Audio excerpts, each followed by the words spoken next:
आज हम लोग रात में निकले हैं। रात का ऑनली 11:30 हो रहा है और आज हम लोग को थोड़ा सा लंबी जर्नी है, तो आज हम लोग जल्दी रात में निकले हैं। तो पहले हम अपना गड्डी में सेटअप कर लेते हैं, जो भी खाने पीने का और जो कुछ भी है सब अपना सेटअप कर ले रहे हैं गाड़ी में।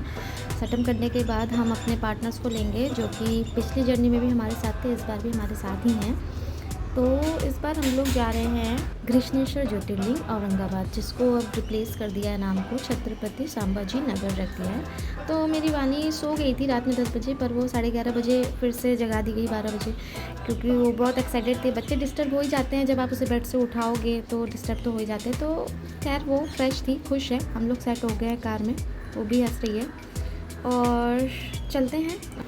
सो अब हम अपने बिल्डिंग से जा रहे हैं हमारे जो पार्टनर साथ में चलेंगे उनकी बिल्डिंग पर, उन्हें पिकअप करने के लिए। तो एक बाइक में देखा आओ कितने लोग हैं, सब लोग हाथ उठाओ। हर हर महादेव कर दो, हर हर महादेव महादेव। और भक्तगण है, एक ये हर हर महादेव और ये हमारे ड्राइवर जी हर हर महादेव। तो अब हम चलेंगे कुलाबा से कृष्णेश्वर ज्योतिर्लिंग का जो डिस्टेंस है वो 350 किलोमीटर्स है गाइस। तो हमने बीच में 1-2 स्टॉपेज भी लिए गाड़ी चिल करने के लिए, और ड्राइवर को भी रेस्ट चाहिए। और हमारे जो रात के रास्ते थे वो बहुत सुंदर थे, जैसे इस टाइप की टनल्स आई, काफ़ी 2-3 टनल्स, 3 to 4 ऐसे ही टनल्स आई होंगी। और रास्ते में हमें बारिश भी मिली और बहुत अच्छा नज़ारा मिला। कुछ देर बाद हम एक टनल में पहुँचे और उस टनल से बाहर निकलते ही एकदम फॉगी सा एटमॉस्फेयर हो गया। ऐसा लग रहा था कि हाँ, हम पहाड़ी पर आ गए हैं। गाइस एक चीज़ नोटिस कर लीजिए, हमारा 280 किलोमीटर्स का एक हाईवे आएगा आगे। उस हाईवे में आपको चाय पानी एक चिड़िया तक नहीं मिलेगी। तो चाय पानी तो दूर की बात है, कुछ भी नहीं मिलेगा। तो अपने साथ स्नैक्स ज़रूर लेकर के जाइए, बिस्किट, नमकीन, जूसेस एंड ऑल, ये सब ज़रूर लेकर के जाइए, क्योंकि आपको 280 किलोमीटर्स का जो हाईवे है वहाँ पे कुछ भी नहीं मिलने वाला। या आप बात नोटिस कर लीजिए, ठीक है। और अपनी गाड़ी का भी पेट भर के चलिए, क्योंकि वो पेट्रोल पम्प्स तो आप भूल ही जाइए। सो गाइस रात में गाड़ी चलाते हुए हमने 2 बार स्टॉप लिया और उसके बाद हमारा सुबह हो गई और हम लोग अच्छे अच्छे भजन भी बीच में सुनते हुए, बढ़िया मस्ती करते हुए कृष्णेश्वर ज्योतिर्लिंग टेम्पल पहुँचे। और सुबह का ये जो नज़ारा था ये बहुत अच्छा था। सनराइज़ नहीं दिखा पाई क्योंकि सनराइज़ उस दिन हुआ तो, पर क्लाउड्स थे तो हमें दिखा नहीं। सो अब हम मंदिर से सिर्फ 1 किलोमीटर की दूरी पर है, पहुंच गए हैं। यहाँ पे आकर समझ लीजिए रात के बाद हम लोगों को अब चाय नसीब हुई है, अब चाय हुई है। तो हमने चाय को पहले एंजॉय किया, यहाँ पर हमने चाय पिया। उसके बाद फिर हमने गाड़ी पार्क किया मंदिर के नियर बाई पहुँचकर। वहीं पे पार्किंग दी हुई है, मंदिर की पार्किंग ही है। 150 रुपये ऐसे लेते हैं पार्किंग के। उसके बाद फिर हमने ड्रेस को चेंज किया, फिर मंदिर के लिए निकले। दीक्षा बहुत ज़्यादा थकी हुई है, इसलिए वो गाड़ी से उतरी नहीं।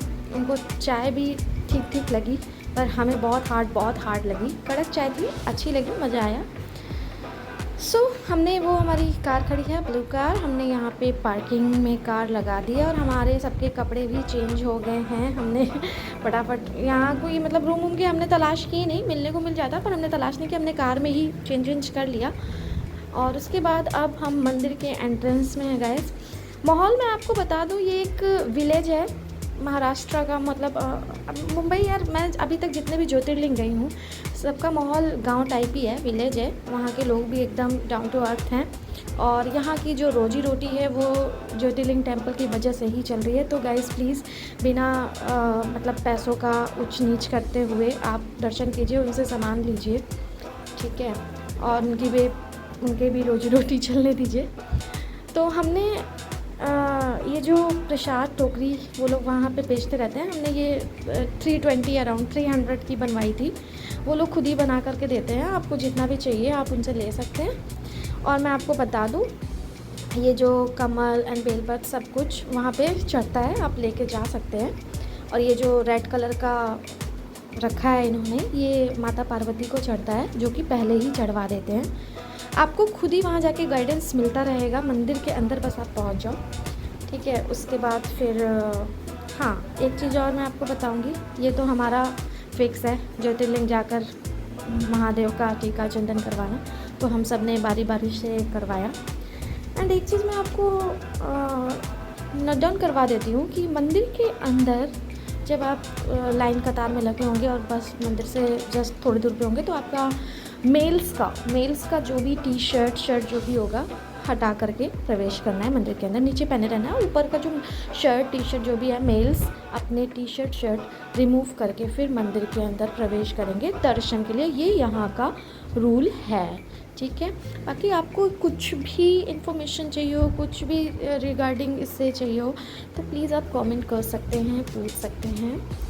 हर हर महादेव। और अब हम आगे बढ़ते हैं। हाँ, यहाँ पे एक चीज़ और है, मैं अभी तक जितने भी ज्योतिर्लिंग गई हूँ, महाकालेश्वर में आई थिंक वर्जित है फ़ोन, मतलब ऐसे कहते हैं, पर लोग ले जाते हैं। पर हाँ, यहाँ पे तो एकदम वर्जित है।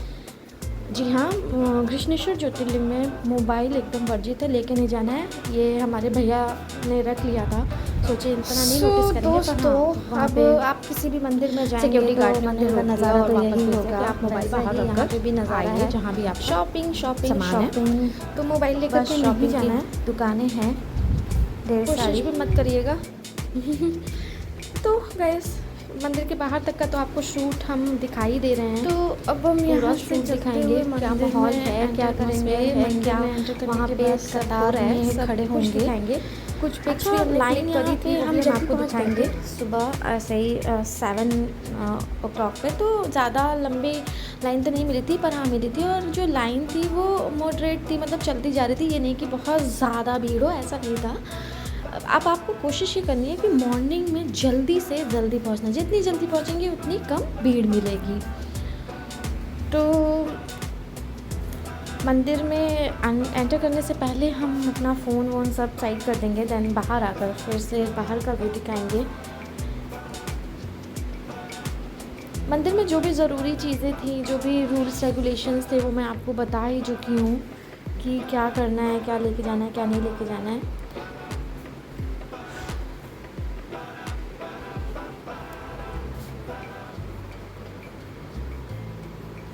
और भोलेनाथ का ज्योतिर्लिंग जहाँ भी है, ये देखिए चारों तरफ पहाड़ी हरियाली, पहाड़ों के बीच में भोलेनाथ बैठे हैं। सेम ऐसे ही भीमा शंकर भी, और सेम ऐसे ही त्र्यंबकेश्वर ज्योतिर्लिंग भी हैं जो कि बैठे हुए हैं पहाड़ों के बीच में, चारों तरफ पहाड़ी हैं। और मौसम तो बहुत ज़्यादा अच्छा था उस दिन, जिस दिन हम लोग गए थे, मज़ा आई। देन यहाँ से दर्शन करने के बाद ये आफ्टर दर्शन का व्यू है। आफ्टर दर्शन ये हमारे छोटे छोटे बच्चे थोड़ा डमरू एंड ऑल, उनको थोड़ा सा परचेज़ करा दिया।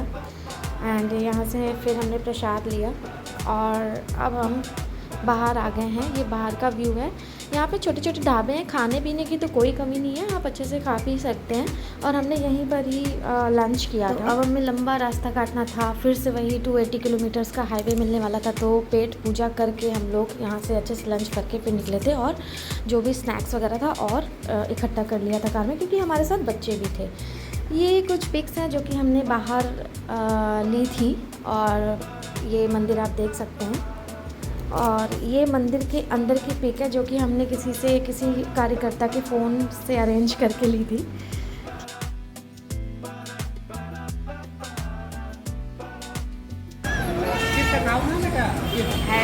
अच्छा है,